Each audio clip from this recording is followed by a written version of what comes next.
Welcome back to Brain Whale. Today we'll be discussing about trigonometry. This is a prerequisite to engineering calculus. It's one of the topics that you could definitely use to progress and be submitted towards, passing the course of, I don't know what you call this in other countries. However, in our country, in the Philippines, we call this a prerequisite to engineering calculus. So trigonometry is technically the study of angles and their sides. What does this mean? Okay, first I'm going to show you the anatomy of an angle. These two here and this one here, this is called the vertex actually, where those two meet. These two, however, they're called rays. And this one is the angle, of course. But two rays that meet at one point, called the vertex, this is called an angle, okay? They form an angle, so therefore, they just decided to call it an angle. Okay, anyway, I'm gonna show you the different sides of this angle, which should be called the initial side and the terminal side.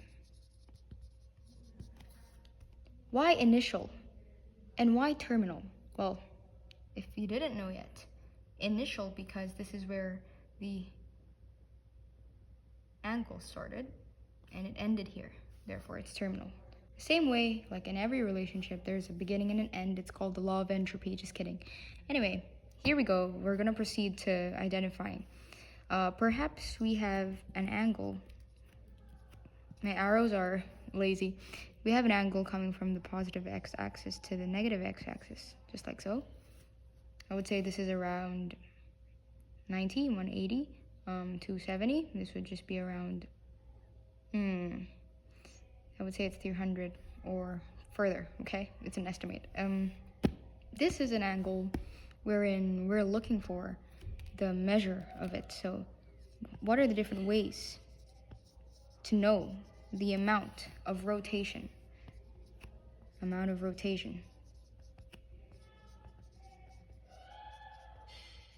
that an angle has? Okay, that's a fairly easy question to answer, especially if you've been through various different types of basic high school trigonometry. However, we're going to be doing a basis of this so that we could have better understanding. There must be a basis so that we could progress further into harder parts of trigonometry, which would be trickier. Okay, so we know that to measure an angle, there are three different ways. We could call them the degrees, radians, and the gradients. So among these three, which of the following is most commonly used? I would say it's radians. Radians, okay? So what we want to do first is we want to plot the degrees and radians comparison. It's like a compare and contrast of some sort. So 4 degrees, let's say, okay, this is tested and proven. We cannot just assume this. In one revolution, there is 360 degrees. And to convert that to radians, I would suggest that you just memorize this table essentially. 360 degrees to radians is 2 pi. And so what is the half of 360 degrees? That's 180 degrees. What is the half of 2 pi? That would be pi.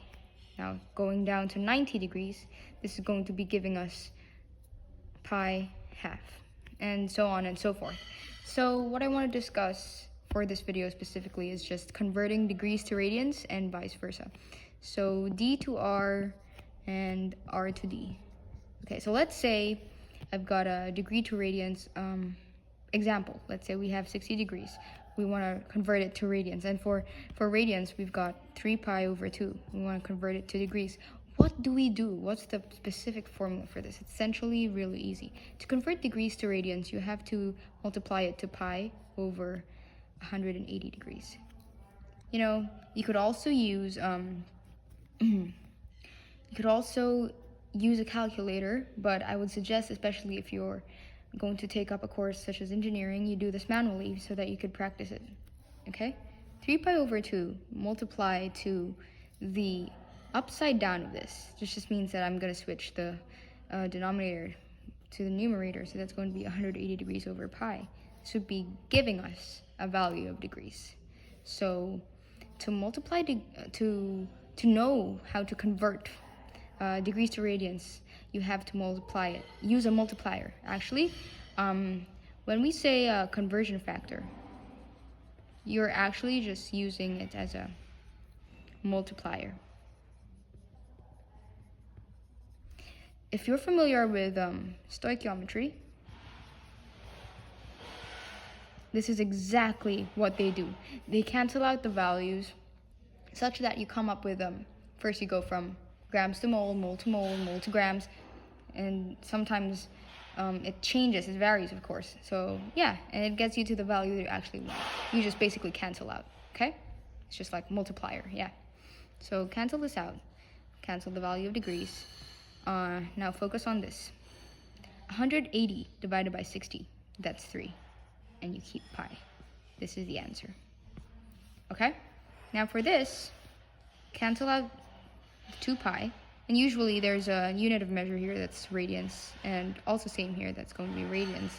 Also cancels out, of course. And so 3, okay. You could actually do this in both ways. However, I just think it's much more effective if I just do this first, 180 divided by 2, because it's easier, because the number is smaller. It's going to give me 90 degrees, times 3 is going to be 270 degrees. Now stay tuned for more examples, and hope you enjoyed.